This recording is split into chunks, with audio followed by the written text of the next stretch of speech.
안녕하세요. 지식창고입니다. 세상은 맛있는 산해진미로 가득 차 있습니다. 하지만 가끔 이런 산해진미들이 우리를 괴롭힐 때가 있는데요. 그 중에 하나가 바로 충치입니다. 충치가 생기면 그 고통은 말로 헤아릴 수 없습니다. 이런 고통 때문에 평소에 병원을 싫어하는 사람도 자연스럽게 치과를 찾게 됩니다.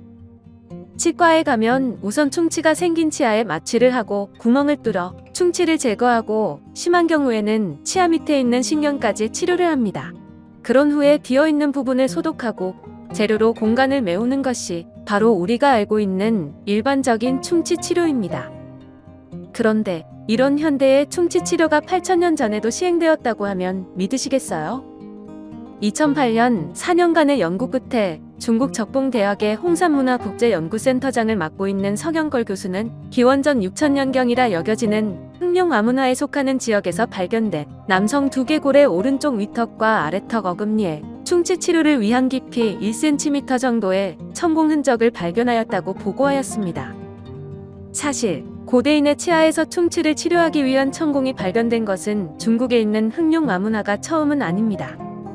국제학술지 네이처의 자매지인 사이언티픽 리포트에 발표된 연구에 따르면 북부 이탈리아에서 1만 4천년 전 구석기에 죽은 남성의 것으로 추정되는 남성의 치아에도 충치 치료를 위한 천공의 흔적이 남아 있었습니다.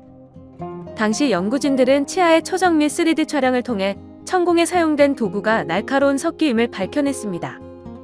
하지만 북부 이탈리아에서 발견된 치아의 천공과는 달리 중국 흑룡아문화에서 발견된 치아의 경우 그 천공의 깊이가 치아신경에 이를 정도로 깊기에 이 정도의 깊이로 천공하기 위해서는 반드시 지혈과 신경마취가 필수여야 한다는 것입니다.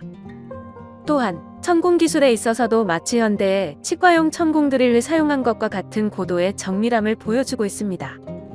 이와 같은 근거를 바탕으로 서경걸 교수가 이끄는 중국 연구팀은 지금으로부터 8,000년 전에도 현대와 같은 고도로 발달된 치과의사가 있었음을 주장하고 있습니다.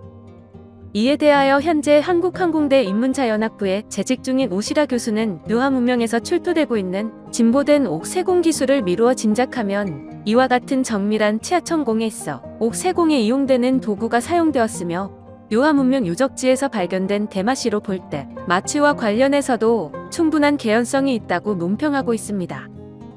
결국 이와 같은 치아의 천공 흔적은 당시 고대인이 얼마나 발전된 기술력을 가지고 있었느냐를 간접적으로 보여주는 증거인 것입니다. 현재 옛 고조선의 영토에 위치한 묘화문명은 1908년 일본의 인류학자 도일이 류조에 의해 처음 발견되었으며 중국 정부는 1980년대부터 본격적인 발굴을 시작하였습니다. 만약 현재 발굴되고 있는 묘화문명이 고조선과 연관성을 갖는다면 우리의 상고사인 고조선에 대한 연구에 획기적인 일이 아닐 수 없습니다. 그러나 아쉽게도 우리나라가 본발굴에 참여하고 있지는 않습니다.